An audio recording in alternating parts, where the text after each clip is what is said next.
Hey, what's going on? It's your boy FF Clay back with another video. Like, comment, subscribe, do all the stuff for the algorithm. Just wanted to jump on real quick, kind of do like a brain dump for myself. Hopefully you guys get some value or some nuggets from it. But I know for me, I have so many ideas swirling in my head.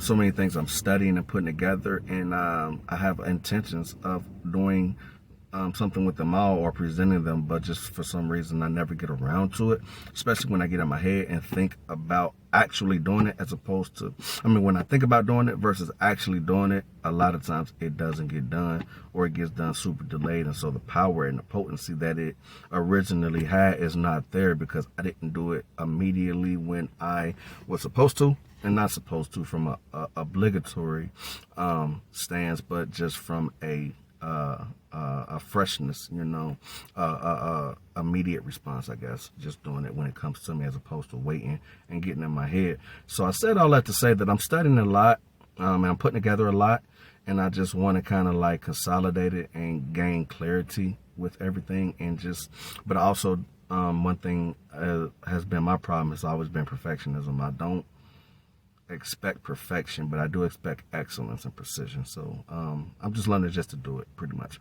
Said all that to say, actually, I mentioned clarity, and that's something I want to talk about.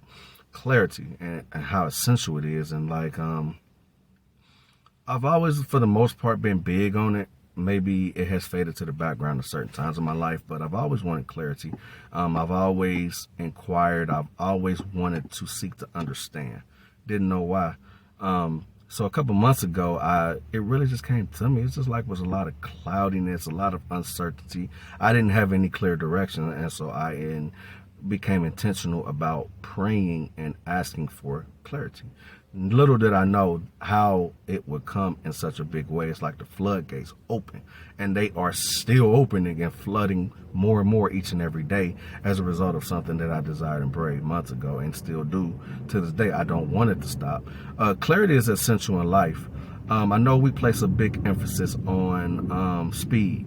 Especially nowadays where things are getting faster and faster. Like they say, microwave culture. It's just like the speed at which we are able to obtain and do things now is just unreal, and it's nowhere compared to where we're heading. So we place an emphasis on speed, and speed is great, but I believe direction is more important, because once you know, because with speed you could be heading nowhere fast, but if you got direction, whether you go fast or slow, eventually you will get there.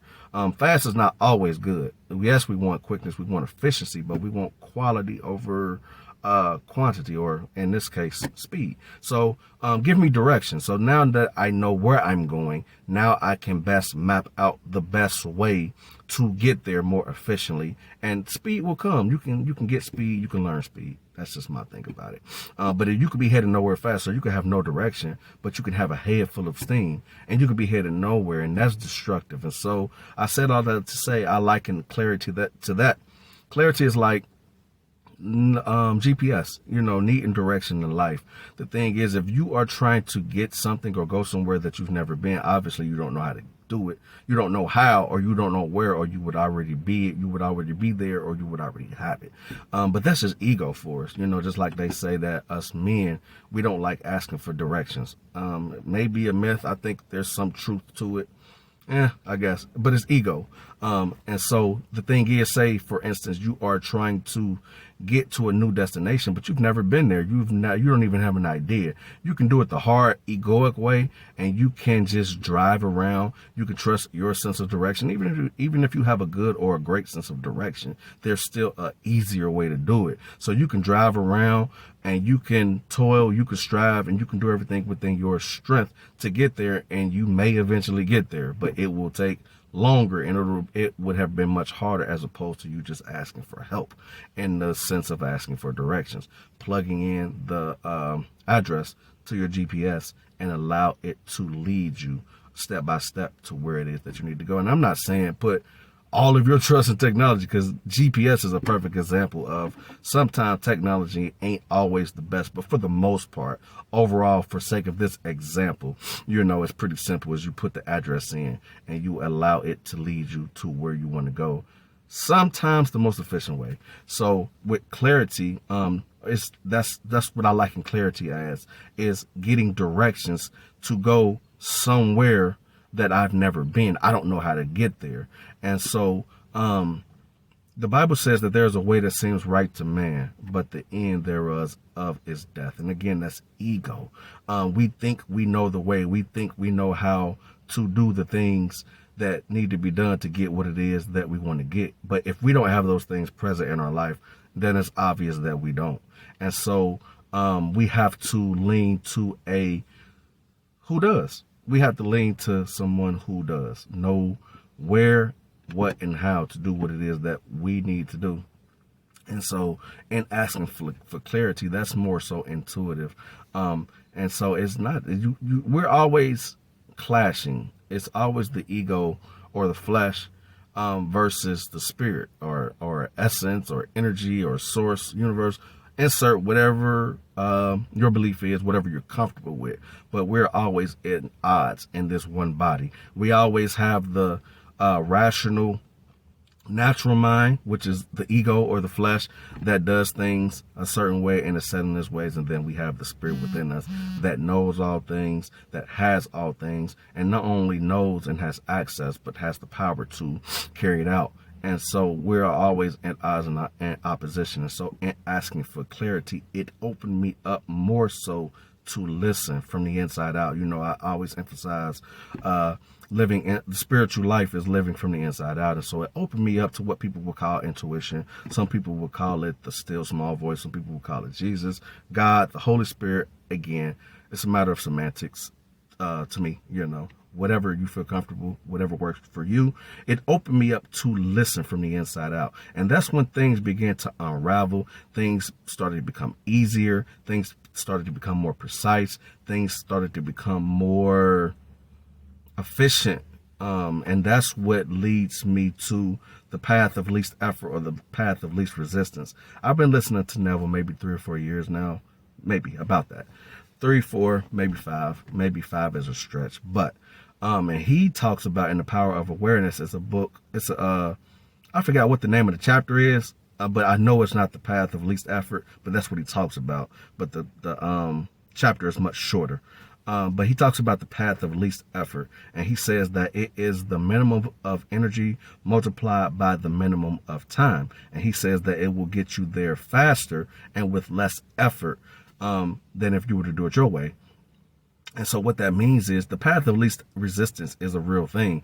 I didn't know that. I heard it from Neville first, and I'm not saying that he authored it or he originated it, but that's where I heard it first from. Then when I tapped, when I did a light Google search, Deepak Chopra, I've read his book, The 7 Spiritual Principles of Success, or something like that. I've read that book years ago and forgot about it, but that's one of his laws in there is the path of least effort or path of least resistance. And then Robert Fritz is another name that came up. He has a whole book about it. And then, but it's older than that. It's a French scientist, I believe, or philosopher. I believe he authored it, and that's another name. So I said all that to say it's a rabbit hole. That's neither here nor there. I just wanted to mention that, put that out there. But I heard it from Neville first. And not until after experiencing it in hindsight. On the other side of experience, now I understand why it's so powerful. Excuse me, and why it's natural and native to who we are and how we are naturally programmed. But there is always a more efficient way to do something, just even in the natural. Like, we have tools, we have things that make life and work easier with than without. I believe it was Abraham Lincoln that said, if you give me a couple of hours, to chop down a tree, he said he's going to spend a majority of that time sharpening his axe. And that's even in the Bible. Ecclesiastes, I believe it's 10:10, to where, pretty much, I can't quote it right now verbatim, but it makes a lot of sense. Like, and that goes back to clarity. And with the example I just used with Abraham Lincoln when he talked about the tree, we can get the axe in the state that it's in, and it's probably, if you use it pretty frequently, then it's probably dull and not as sharp as it could be, and you could get the same results. It's just going to take much more effort and a longer time for you to cut down that same tree, that if you spend a majority of the time sharpening your axe and sharpening your tool, then that will make that job much more simpler and much more efficient. But the thing is, we have to submit and humble ourselves and get out of the ego and like I always advocate, get back to the spirit, get back to the essence of who we are innately on the inside, and be more intuitive. Still small voice, to listen, not only hear, but to actually act on those hunches, those gut feelings, those instincts. Like I said, that still small voice that gets stronger and more refined and more precise with use over time. Not because it wasn't that way initially, it's just because we begin to gain trust and confidence, and we have a proven track record of experience once we yield to it and listen. And so clarity began to come. And again, that leads me to the path of least effort, or the path of least resistance, in reference to the testimony that I told you guys about what happened for my family. When I made an intention for a certain amount of money that I have never experienced at one time before. And it's been a desire for me to demonstrate it for years, off and on fleetingly, but I never did it. But it was something different about this time when I set the intention, because it was after a season of doing a lot of inner work, and a lot of meditation and doing a lot of the inner work. So again, the fallow ground was broken up and the ground was prepared. So now when I made my intention, there was no resistance, or little to no resistance surrounding it. So it was able to manifest much more speedily and much more efficiently than in the past when I tried to do it myself, going the egocentric way. And the path of least effort, when you start talking about that, then you're going to get into the bridge of incidents. That's another Neville Goddard concept. I think that he did originate or author that on the bridge of incidents. And I differ. I agree. Because I've heard other people on YouTube talk about the bridge of incidents, and I agree a lot with them, but then I also differ. I agree. Well, yeah, their main stance is that hindsight is 2020. I wholeheartedly agree with that. Just in life, from experience, you're able to see with much more clarity looking back in hindsight than you are before, or even definitely while you're immersed smack dab in whatever it is that you're experiencing. You're able to look back with much more clarity. And so the bridge of events, they say pretty much that you won't know, or you won't always know until after the fact. I agree with it, but I also differ, because I believe that it depends up on your level of awareness. That's what this life is all about, is being aware. And so I believe that you're a person that you have a high level of awareness, or you are working towards ever deepening or increasing levels of awareness. I believe that though you may not know the how, when, or where, I believe that you can be aware that even when things are unpleasant, when they seem to not feel good, or they seem to be contrary to where it is that you want to go, you can have an awareness that this still is in alignment with what you desire, and that it will work together for your good to ultimately get you there. Like the Bible says, where it says that all things work together for the good to those who are called according to his purpose. And so I believe that you can have an awareness, and that gives you a healthy level of positivity, not toxic positivity or just being Pollyanna, because I believe that you can be robotic in positivity and it works against you, because you have a high level of resistance and you don't really believe. You're trying to make yourself believe. So you think that the more you visualize, the more you affirm, the more you script, the more you do all those, feel as if you try to do those things in the midst, smack dab of what the adversity or resistance that you're going through is toxic, because you are not facing the reality of what is. You're not accepting that, so you're in resistance. And so the very same thing that you resist persists. And so that very same resistance that you feel like is coming from the outside is really coming and exuding from you. And so I said all of that to say is that, yes, we ignore the 3D or the current state of reality, and the fact that we are aware and acknowledge that it is true right now, but we strip it of its power over us, to lord over us or to have dominion over us. So I can realize that this is what's happening, but I believe that I can also, in the same breath, also know that it is not the final say. It does not have dominion over me, and that in that we can ignore 3D, or we can strip it of its power over us. And so we don't have to bury our heads in the sands, or we don't have to live in denial of what's happening or what has happened, but we do strip it of its power over us. It gives us a healthy, proper perspective. And I think that is a healthy sense of positivity. And I think that's what awareness provides. And so I said that all that to say is that no, we don't, and we won't always know, no matter how aware or conscious or how much you're tapped in. I believe that you can know a great level, but you will never know all of the logistics, or the how, or the when, or the where, or the why, but you can be present. And I believe that puts us in the best possible position to respond and to partner with the process, as opposed to resist it and prolong it and fight against it. And so I believe that the Bridget incidents, in short, I do believe that hindsight is 2020, that we will be able to see and understand all after the fact, of course, because you're looking back, you've already been through it. But I do believe that you can be aware that all things are working together for your good, all things are coming together, and all of these things are here to serve you, as long as we maintain a high level of presence or awareness. And so the last thing also, before I get out of here, because I don't want to make this too long, I feel like I've been rambling already, hope you guys get something from it, is along the lines of clarity. Also, one of the things that really provided a lot of clarity for me was human design. I had never heard of it before. A young lady that I'm Facebook friends with, she offered a free masterclass on it, because I think it was to help like business owners get more clear in their message. And if you have listened to any body worth their weight in gold when it comes to copywriting and sales, they'll always tell you pretty much to know who your customer is, focus on your avatar, their pain points, and all of these things, pretty much to get, again, clarity, to get clear on who it is that you are serving and how they serve to benefit, more so than what it is that you have to offer or what it is that you want to gain. And if you focus on your customer and serving them at their point of pain or need, then you won't have to worry about sales. And so she did this class, and I had never heard of human design before, but then after taking the class, it was like a whole new world was opened up to me.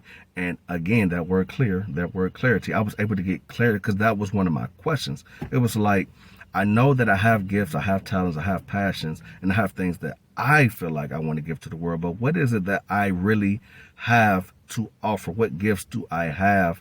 How can I help somebody? And then how do I put all this together? How do I offer it? First of all, I had to get clear on what it is that I had to offer, because I was not clear. And so in taking that class, it opened a whole, again, floodgate of realization and revelation, and really helped. And it's helping me to get clear on who I am, what I'm here for, what I have to offer. And so in knowing what I have to offer, obviously there are those that are deficient, and that's not saying that I'm better than them or they're worse than me or I have something that you don't. So you need, it's not from an egocentric perspective, but that's what business is problem and solution. There is providing solutions to a problem, and whether that be creative, inventive, or whether it be innovative, that is in a nutshell what it is about. And so I wanted to get clear on who it is I am, what I have to offer. And so then once I know that, then I know who my audience is those who need what I have to offer. And so I can come and I can bring value,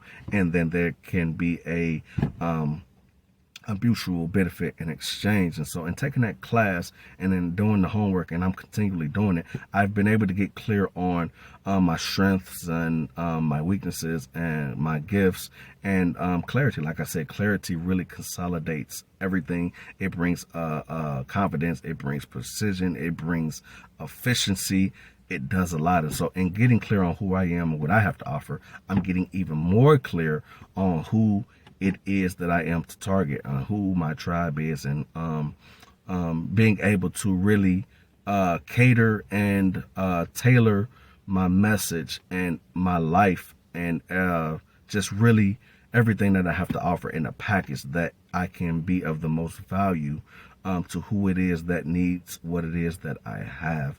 And so again, like I said, this is a brain dump. And as a result of that, me getting more clear on my message, what it is that I have to offer, and who it is that I'm meaning to talk to. My content is going to get a lot more precise in this presentation. And I'm not saying that I'm all over or have been all over the place. I'm still going to be talking about like law of attraction, manifestation, law of assumption, awareness type because those are like fundamental. You can't get away from those. Those are like the building blocks of everything in this existence. And so I still definitely will be talking about those, but I will be more concentrated and more precise in my message and what it is that I'm presenting and what it is that I am trying to convey and who it is that I'm trying to attract. So I guess that's what I'm trying to say. Like I said, I don't want to ramble, make this video any longer than it's already been.